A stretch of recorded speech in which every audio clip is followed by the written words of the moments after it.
Morning, everyone. Welcome to this morning's edition of the NBC Markets Morning Call, 23rd of November, 2025. The record run continues. Any basically investors at the moment can and will find any way to find some optimism, basically. So iPhone demand last night was good for Apple, apparently. AI was quoted through much of the overnight text, and rate cut optimism, despite several Fed officials expressing caution about more rate cuts. So, but let's not let the truth get in the way of a good story. So yesterday we had a bit of a bounce back in the ASX 200.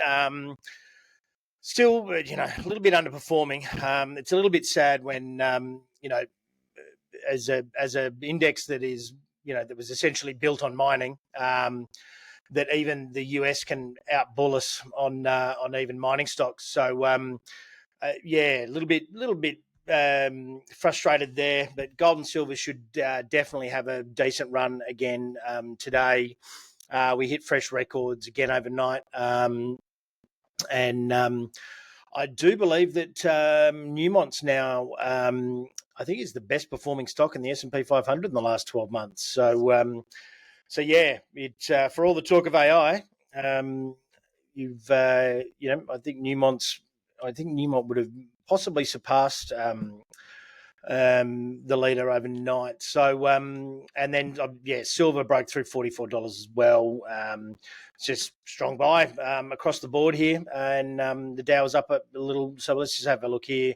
It was all driven by Nvidia and Apple and Oracle.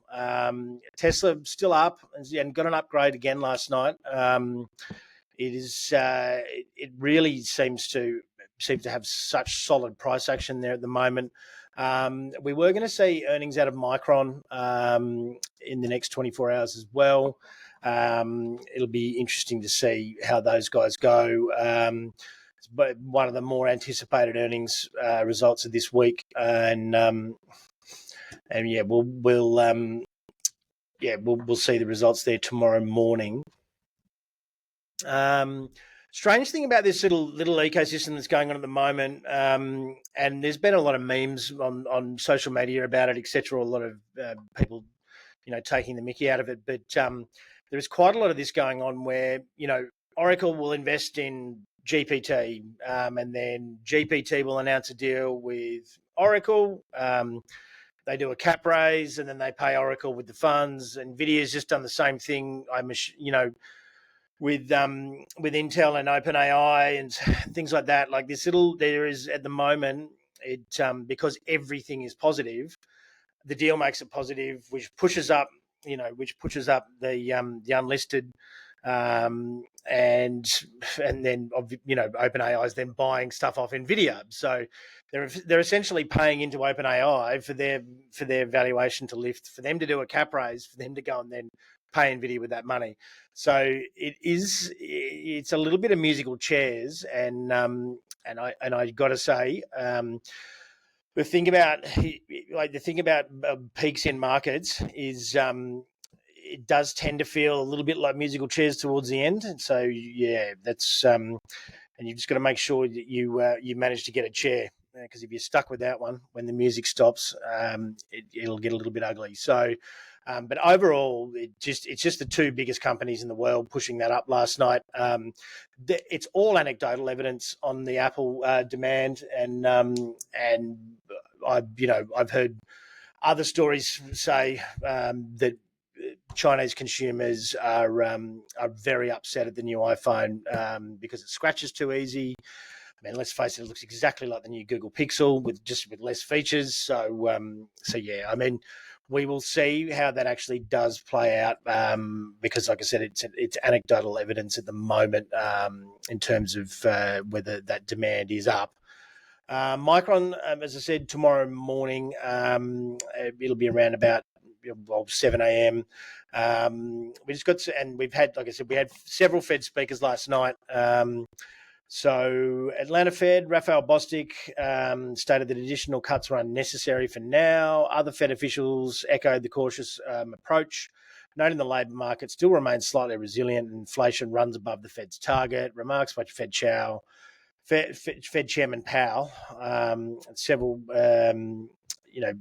they're looking at, purchasing managers index, second quarter GDP, which, I mean, it's final GDP anyway, and PCE won't change. So market, and then Goldman Sachs has increased its S&P 500 target. Robust earnings growth, Catalyst now predicts the index will reach 6,800 by the end of the year. I think we're already at 67, just about 6,700 anyway. So, I mean, realistically, that's not the boldest of calls. Yeah, we're at 6,700 here as it stands at the minute. So, but that's by year end. I mean, it's only 100 points. And look, we haven't had any of this, seasonal weakness play out at all, and which is very strange, which could really mess with things towards the end of the year, because that Santa rally is usually built on the ashes of what the market takes away in September and October. So could be some pretty disappointed people in November and December, more than likely. Yeah, look, it's gold and silver stole the show yet again. Silver was up to 3.17. Gold was up to platinum, sort of dragging the chain a little bit, but that, and look, in US dollar continues to drift lower, and it's sitting on that super key support. Uranium managed to pull another couple of percent. It's just been an absolutely incredible rally in that uranium ETF, despite being absolutely held back by anything that's Australian in it. The rest of this thing's up somewhere in the vicinity of 1 year returns 85%. I mean, if the ASX constituents in this ETF actually pulled their weight, it'd probably be up about 110, 120%, I would say. But all that's happened is that they've merely just become tiny amounts of the ETF, which means that there's even less flow into them overall. You've got Paladin and Boss, the two most shorted stocks on the ASX, along with with PLS in the lithium sector, and then a couple of and then some biotechs as well. I think that my view is that we've been identified by global funds as a very weak market that can be targeted for short selling, because we've got fairly spineless funds and fairly spineless analysts. So that retrofit arguments to the price move. So I don't see that stopping anytime soon until we get some form of high conviction fund. Because if I was one Cameco or Kazatomprom or any of the big US uranium producers, they're trading at valuations double, triple than what the Aussies are. Just do a cap raise and buy Boss and Paladin and just take them off the ASX. It would be the easiest play, because you're getting pretty much a like-for-like asset at a half or a third of the price, because someone's pinning stocks down, short selling. So yeah, I don't really see too much going on in the ASX today necessarily. Obviously, gold and silver stocks are going to continue to rally. I think that we've definitely broken up now in silver. Every single time frame, every single indicator pointing to positive, and the US dollar looking very negative. So yeah, we'll Andy and silver, polymetals would be good in that small cap region.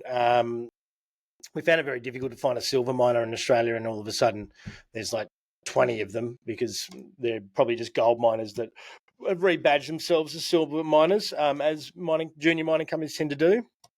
And just another one, plug on the Security Super Cycle webinar that's coming up on the 7th of October.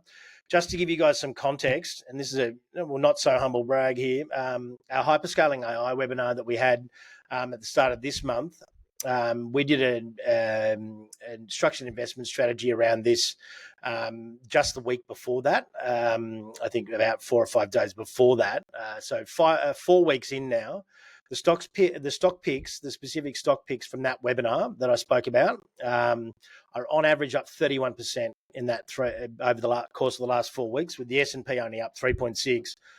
Oklo is up 96%, Oracle up 40, Vertiv up 21.5, Google up 21, even the copper miners up 12.5. There's one out of the 6 picks that's down. It's Ecolabs down 4% in the water sector, but our strategy is a 2-year strategy. However, 5 out of 6 ain't bad, particularly when one of them's up 96%. So outperforming the S&P by around about 28%, and outperforming the NASDAQ by 25 in just 4 weeks. So do yourself a favour and get on the Security Super Cycle. We do give away, a number of stock picks within the webinar, and you get a free ebook at the end as well. So register now. It will be on at midday, Tuesday, the 7th of October. And you'll get some pretty decent little insights there. But that really wraps things up for today. We will speak again tomorrow, probably with very similar story, with more record highs, and we'll have a bit of a chat about Micron. Cheers.